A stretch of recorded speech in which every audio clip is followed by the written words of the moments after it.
ఎక్కడికి వెళ్తున్నారు? నా పేరు ఆకాష్. ఈ బర్త్డే పార్టీకి గెస్ట్గా వచ్చాను. ఫ్రెండ్స్ వినండి, ఈ బికారి గారిని చూడండి. సింగానియా సాబ్ బర్త్డేకి గెస్ట్ గా వచ్చాడంట.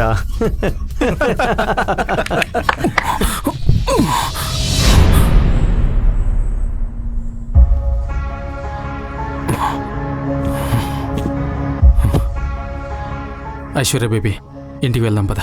బేబీ? ఐశ్వర్య? ఈ బికారి గారు నీకు తెలుసా? నోనో, ఎవరి బికారి నాకు తెలీదు. Who the hell are you?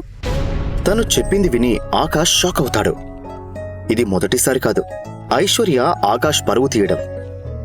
Aishwarya, పద ఇంటికి వెళ్దాం. హే బికారి, ఇక్కడి నుంచి వెళ్ళిపో. సెక్యూరిటీ, ఈ చెత్తను బయటపడేయండి. అంతా సెట్ అయింది అనుకునే లోపే బర్త్డే బాయ్ సింగానియా అక్కడికి వస్తాడు. ఆకాష్ వైపు అతని చూపు పడుతుంది. తన పార్టీలో ఆకాష్ ని చూసి షాక్ అవుతాడు. ఆకాష్ సింగ్ రైజదా? సార్, ఈ బర్త్డే పార్టీకి మీరు వచ్చారా? నేను నమ్మలేకపోతున్నాను. మీరు నా పార్టీకి వచ్చినందుకు నా జీవితం ధన్యమైంది. Please please please. ఇదంతా చూస్తున్న ఐశ్వర్య ఇంకా మిగతా వాళ్ళందరికీ చెమటలు పడతాయి. కానీ ఆకాష్ ఏమీ మాట్లాడకుండా నిశ్శబ్దంగా అక్కడి నుండి బయటకు వెళ్తాడు. అతను బయటకు వెళ్లి ఐశ్వర్య కోసం వెయిట్ చేస్తూ ఉంటాడు. పార్టీ అయిపోగానే ఐశ్వర్య ఫుల్గా తాగి తూలుతూ బయటకు వస్తుంది.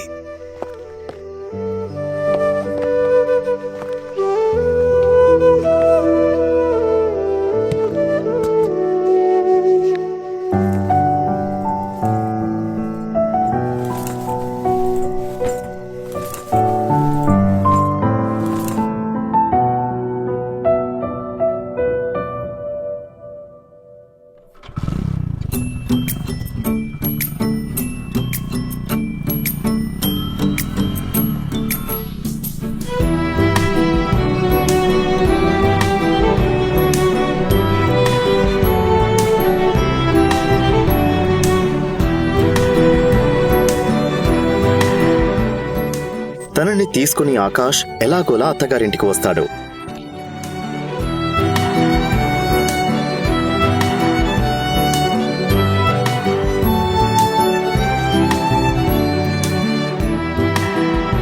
ఆకాష్ అత్తగారింట్లో ఇల్లరికపు అల్లుడుగా వచ్చాడు.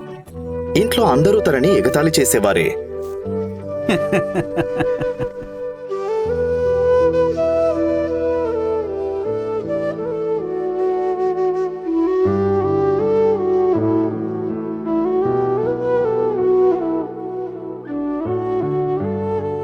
అతను ఇంటికి చేరుకోగానే ఐశ్వర్య ఒక కజిన్ షౌర్ని డోర్ తీస్తాడు.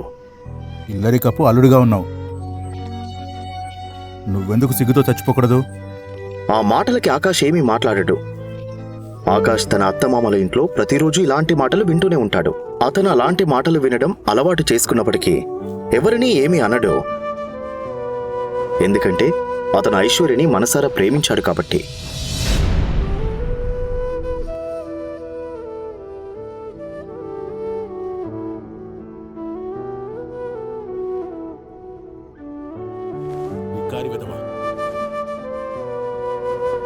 అతనికి ఒక బలమైన కారణముంది. అందుకే అతను ఇంతలా అవమానాలు భరిస్తూ జీవితాన్ని గడపాల్సి వస్తుంది.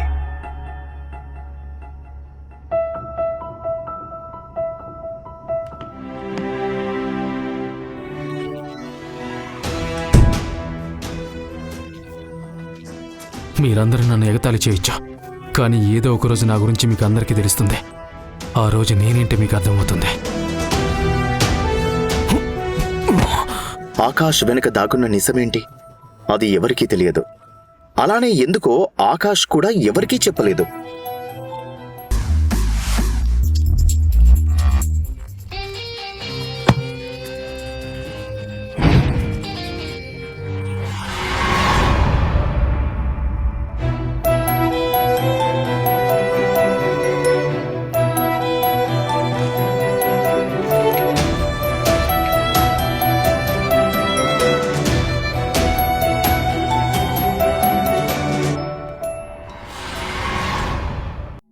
అయితే అతన్ని కుటుంబ సభ్యులే కాకుండా అత్తగారు కూడా అవమానించేది.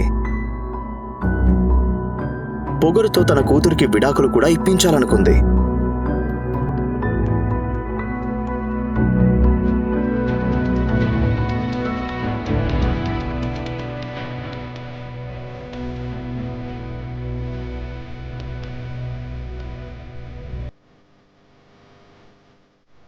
ఆకాష్, ఇప్పుడు మేము ఒకరిని కలవడానికి హోటల్కి వచ్చాం.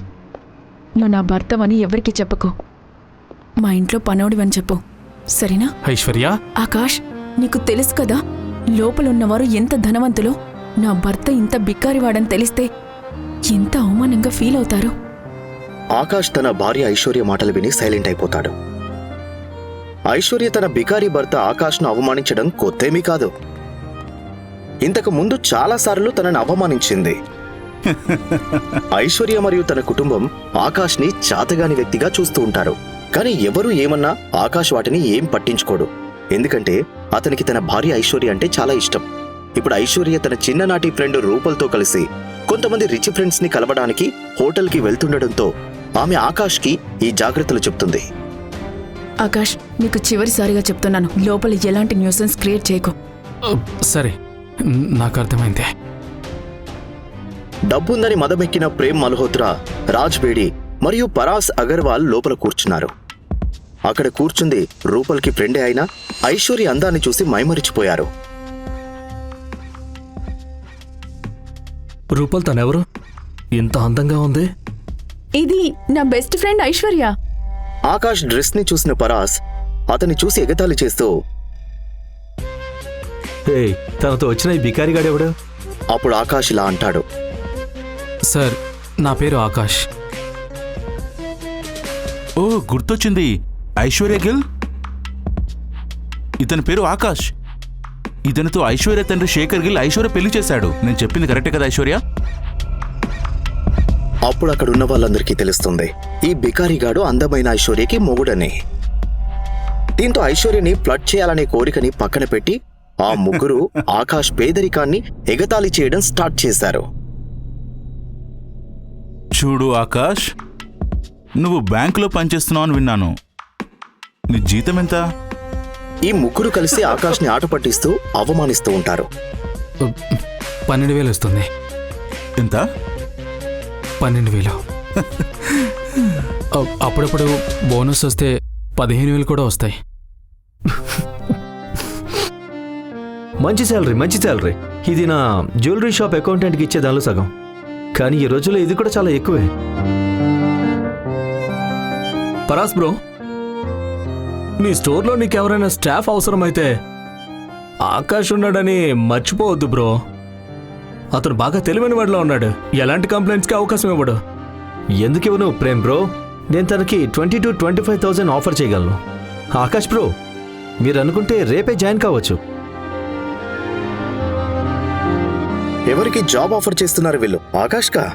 ఆకాష్కి ఎవరు పిలిచి ఉద్యోగం ఇవ్వాల్సిన అవసరం లేదు. ఆ ముగ్గురిని కలిసి కొనగలిగే శక్తి తన దగ్గర ఉంది. ఈ విషయం ఐశ్వర్యకి మరియు ఆమె కుటుంబ సభ్యులకు కూడా తెలియదు. అయినా ఈ బికారి ఆకాష్ వెనుక దాగి ఉన్న అసలు రహస్యం ఏంటి? ఆ రహస్యం ఎవరికి తెలియకూడదు అనుకుంటున్న ఆకాష్ వాళ్ళు అంటున్న మాటలు వింటున్నా ఏమీ పట్టించుకోకుండా పరిస్థితిని అర్థం చేసుకుని ఇలా అంటాడు. Thank you mister Agarwal. Me offer నాకు బాగా నచ్చింది. మీరు నా మీద చూపించిన కన్సర్న్కి నేను మీకు రుణపడి ఉంటాను. నిజం చెప్పాలంటే నాకు జ్యువెలరీ గురించి పెద్దగా తెలీదు. ఇలా మాట్లాడుతున్న ఆకాష్ ఇంకా అక్కడున్న వాళ్ళు మాట్లాడిన పనికిరాని మాటలు విని కోపంతో ఐశ్వర్య అక్కడి నుండి వెళ్ళిపోతుంది.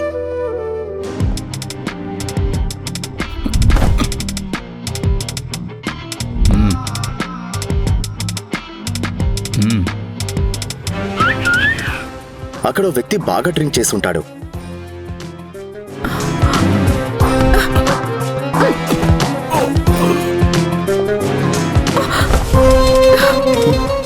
చాలా ఎనర్జెటిక్ గా ఉన్నావు. ఈ ఎనర్జీ అంతా బెడ్ మీద ఇస్తావా? బాస్టర్డ్, నువ్వు నాతో ఇలా బిహేవ్ చేయడానికి నీకు ఎంత ధైర్యం? నా దారికి అడ్డు తప్పుకో. హే, ఆగు! ఏమన్నావు? నేను బాస్టర్డా? ఫస్ట్ నిన్ను నువ్వు చూసుకో. ఎక్కువ నకలు చేయకు. 10,000 ఇస్తాను, నాతో వచ్చాయి. నా చెయ్యి వదులు. ఐశ్వర్య కోపంతో ఆ వ్యక్తి చెంప పగలగొడుతుంది. ఈ ప్రశ్నలకు సమాధానాలు తెలుసుకోవాలంటే నెక్స్ట్ ఎపిసోడ్ వినాల్సిందే. క్రింద ఇచ్చిన లింక్ ని క్లిక్ చేసి పాకెట్ ఎఫ్ఎం యాప్ ని ఇన్స్టాల్ చేసుకోండి. Stay tune to pocket FM.